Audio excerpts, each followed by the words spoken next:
Donkey movie అయితే నాకైతే నచ్చింది. One time watch. ఇప్పుడు చాలామంది ఏంటంటే ఫస్ట్ హాఫ్ నచ్చలేదు, సెకండ్ హాఫ్ బాగాలేదని అంటారు. కానీ ఫస్ట్ హాఫ్ సెకండ్ హాఫ్ రెండు కలిపితేనే డంకీ అనేది ప్రాపర్ మూవీ అనమాట. కాకపోతే ఏంటంటే డంకీ అనేది ఒక 10-15 ఇయర్స్ బ్యాక్ వస్తే ఇంకా చాలా బాగుండేది, చాలామందికి బాగా కనెక్ట్ అయ్యేది. ఇప్పుడు ఏంటంటే చాలా తగ్గిపోయింది. ఇప్పుడు ఇల్లీగల్ ఇమిగ్రేషన్స్ అవన్నీ అనేది చాలా తగ్గిపోయింది. సో ఇప్పుడు మ్యాచ్ కాదు యాక్చువల్లీ. 10-15 ఇయర్స్ బ్యాక్ అయితే డంకీ అనేది చాలా జరిగేది.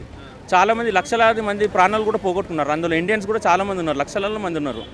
సో ఇవన్నీ ఏంటంటే అప్పుడు బాగుండేది, కానీ ఇప్పుడు బాగాలేదు. కాకపోతే ఏంటంటే వన్ టైం వాచ్. డంకీ అనేది ఎట్లాంటి ప్రాసెస్ అయిందనేది తెలుసుకోవడానికి అయితే ఈ సినిమా అయితే కొంచెం చూపెడుతుంది అనమాట, డంకీ చేయకండి అని చెప్పేసి. సినిమాలో అదే ఇందులో నచ్చిన అంశాలు ఏంటంటే Shahrukh Khan, main and main Shahrukh Khan, తర్వాత హీరోయిన్.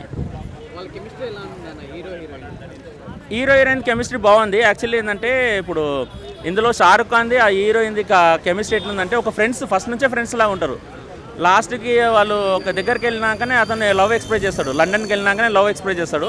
అప్పుడు అది వచ్చే వరకు లాస్ట్ క్లైమాక్స్, ప్రీ క్లైమాక్స్ వరకు వచ్చేస్తుంటుంది మూవీ మొత్తం. సో అది ఎంత ఏంటంటే హీరోయిన్ మధ్యలో జస్ట్ ఫ్రెండ్షిప్ లాగా వాళ్ళు ఎంత గోడలు దూకి వచ్చిందని చెప్పి చూపెడుతుంటారు. సో ఇది అవుతుంది అనమాట. సో దీంట్లో ఏమైందంటే ఇప్పుడు షారుఖ్ ఖాన్ కానీ తాప్సీ పన్ను కానీ మనము అనుకోలేము, ఎక్స్పెక్ట్ చేయలేము. ఇద్దరు బాగానే చేసారు, ఇద్దరిది కూడా బాగుంది యాక్టింగ్. మీరు చూడాలంటే ఫస్ట్ నుంచి లాస్ట్ వరకు వితౌట్ ఎక్స్పెక్టేషన్ చూడండి, మీకు నచ్చుతుంది. మిమ్మల్ని షారుఖ్ ఖాన్ ఏడిపిస్తాడు.